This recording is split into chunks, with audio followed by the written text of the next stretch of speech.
많이 덥죠. 아, 네. 네. 아직 태풍도 이제 더 와야 되고. 네. 네네. 지금 한국은 가을 기운이 완연해서 아침에는 서리가 맺힌다는 백로라고 하는 절기가 바로 어제였습니다. 농업 문화에 기반하고 있는 24절기, 한국에는 24절기라는 게 있죠. 이거는 사실 도시 생활에 익숙한 우리들에게는 평소에 크게 와닿지가 않습니다. 사실 여러분 뭐 새벽에 이슬이 맺힌다, 뭐 와닿으세요? 뭐 별로 감각이 없잖아요. 우리 교회 이 스톨과 뒤에 있는 이 천 십자가를 만들어 주신 전북 완주의 들녘교회 안성숙 사모님과 지난 주중에 인사를 나눌 기회가 있었는데요.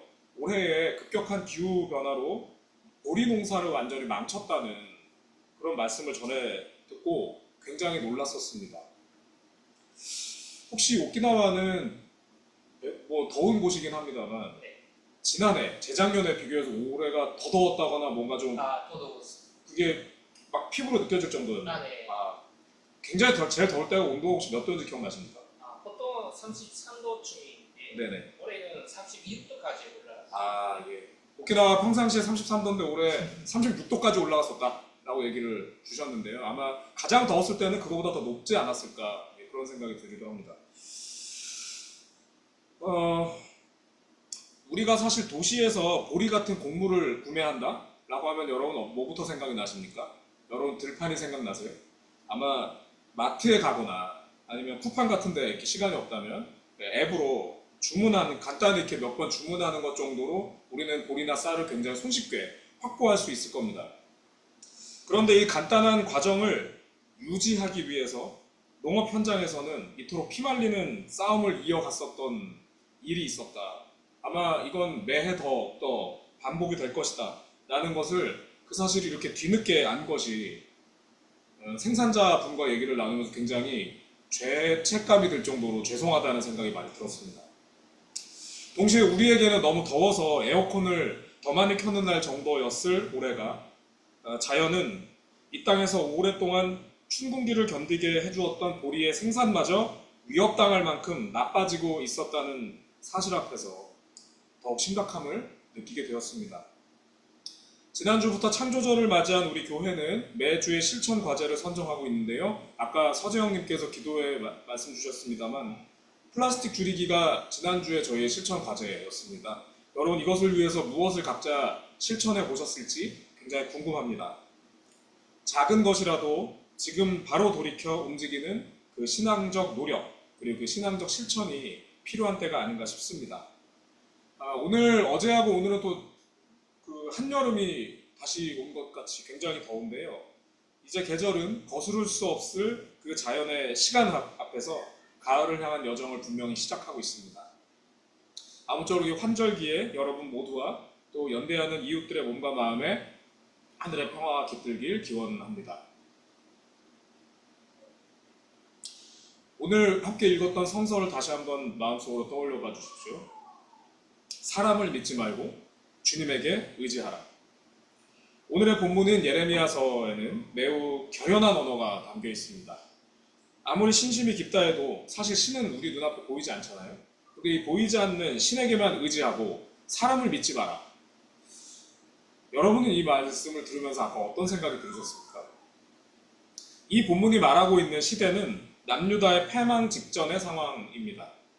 북왕국 이스라엘을 멸망시키고 지구상에서 그 흔적마저 없애버린 아시리아에 의해 사실상의 국권을 강탈당한 남유다는 주변 강대국들의 흥망에 따라 친아시리아계 혹은 친이집트계가 득세하면서 점점 멸망의 길로 빠져들고 있었습니다.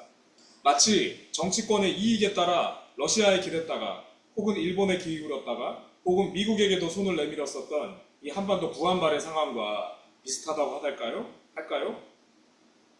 광해군을 밀어낸 친명 정권이 조선을 파국으로 몰아갔듯 그 혼란의 상황에서 신바빌로니아가 패권 국가가 될 것을 정확히 예측했던 요시야 왕의 비극적 죽음 이후 남유다의 실권자들은 명분과 계파의 이익에 경도된 채 국가의 미래와 백성들의 삶을 도외시했습니다.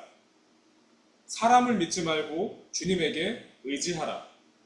오늘의 본문은 그들을 향한 소장파 신앙인의 절규입니다. 여기서 말하는 사람이란 주변 강대국, 즉 주님이란 그리고 주님이란 신앙적 중심일 수도 있고 또는 신이 사랑하는 백성들을 위한 선택을 하라는 정치적 구호일 수도 있겠습니다. 사람과 신을 대비시킬 만큼 당대의 상황은 급박하고 심각했습니다. 결국 남유다는 아시리아, 이집트 연합군을 대파한 신바빌로니아에 의해 끝내 멸망당하고 말았죠. 전신무장을 하고 진군하라. 이어지는 에베소서는 예레미야서만큼이나 결연합니다. 20대 장교복무 시절에 배웠던 전술교보면은 제가 20대 군생활 좀 길게 했었다는 걸 아시는 분은 아실 텐데요.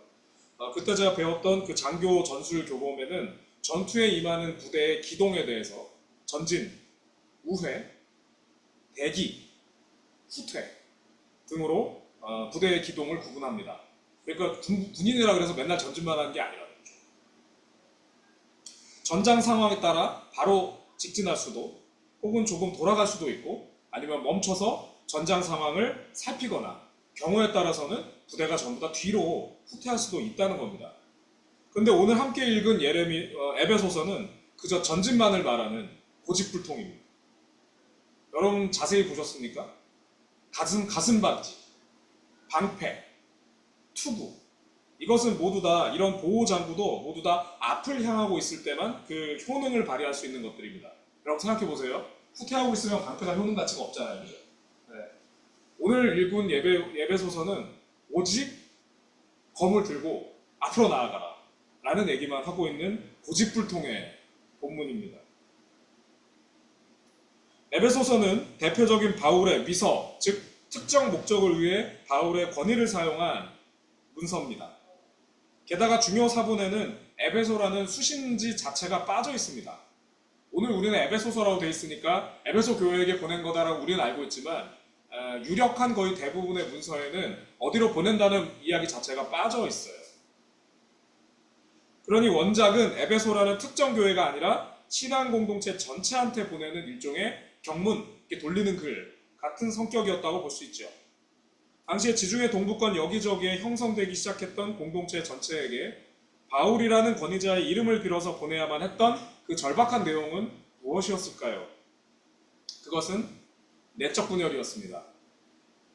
당대 해당 지역은 세계 제국 로마의 영향 아래 급속한 도시화 그리고 탈지역화가 진행 중이었고 그 과정에서 전통사회의 붕괴, 다양한 이웃 문화의 유입이 이루어지고 있었습니다.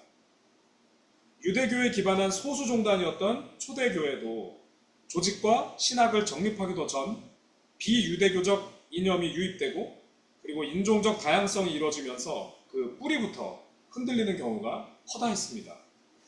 이는 공동체의 내적 논쟁으로 시작해서 대립과 분열로 치달았고 급기야는 초기 교회 모임 자체가 와해되는 상황에도 이르렀습니다. 이 같은 문제는 신생 종단에게 있어 그 존립 자체가 위협당하는 상황이었기 때문에 서방의 범기독교 초기 단위들에게 절대적인 영향력을 가지고 있었던 바울의 권위에 기대 이렇게까지 결연히 외치고 있었던 것입니다. 전신무장을 하고 진군하라. 이것은 공동체를 무너뜨리는 지경에까지 이른 개인주의, 계파주의, 그리고 인종 및 문화적 차별을 넘어 하나된 마음으로 앞으로 나아가자는 매우 절박하고도 결연한 외침이었던 것입니다. 기독교의 사상적 근간은 유대교입니다. 그리고 그 출발은 예수라는 한 인물에 대한 기억이죠. 그와 함께했던 이들이 기억하는 예수 그리스도라는 이는 매우 결연했고 목숨을 위협당하는 상황에서도 타협하지 않았으며 그런 결과로 정치, 종교 등 당대의 모든 권력에 의해 끝내 처형당했습니다. 게르트 타이센 등 역사적 예수 연구자들에 의해 예수의 스승 혹은 예수 운동의 정신적 배경으로 지목되는 세례자 요한 역시 그러했습니다. 스승이 그런데 그의 제자 예수는 더 심하니 가히 청출어람이라고 할 수 있겠지요.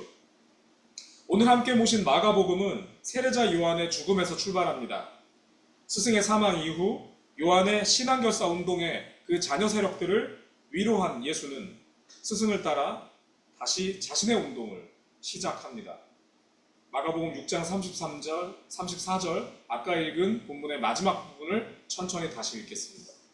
그들에게 예수께서는 여러 가지로 가르치기 시작하셨다. 오늘 함께 살핀 성서가 말하는 신앙생활이란 늘 결연합니다. 앞을 가로막는 상황 앞에서 오직 전진할 뿐 결코 타협하거나 우회하거나 멈추거나 후퇴하지 않습니다. 오늘의 하늘뜻 표기의 제목 달리는 기차 위에 중립은 없다 라고 하는 이 말은 미국을 대표하는 진보적 지식인 하워드 진이 2002년에 낸 자서전입니다. 이 책에서 그는 말합니다. 이미 사태가 어떤 치명적인 방향으로 움직이는데 중립을 지키고 있다면 이것은 그 방향을 지지하는 것과 같다. 하워드 진은 폭격수로 2차 대전에 참전했던 사람입니다. 전 세계를 전쟁으로 몰아넣은 파시스트 세력을 척결한다는 명분으로 가득했던 그는 어느 날 예정에 없던 야간 출격 중에 정해진 좌표에 따라서 폭격 버튼을 눌렀고 그에 따라서 수많은 포탄이 떨어져 내렸습니다.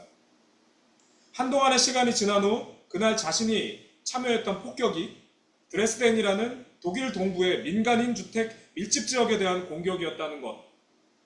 그 공격의 이유가 포탄 소모와 파괴력 실험에 있었다는 것에 그는 경악하게 됩니다.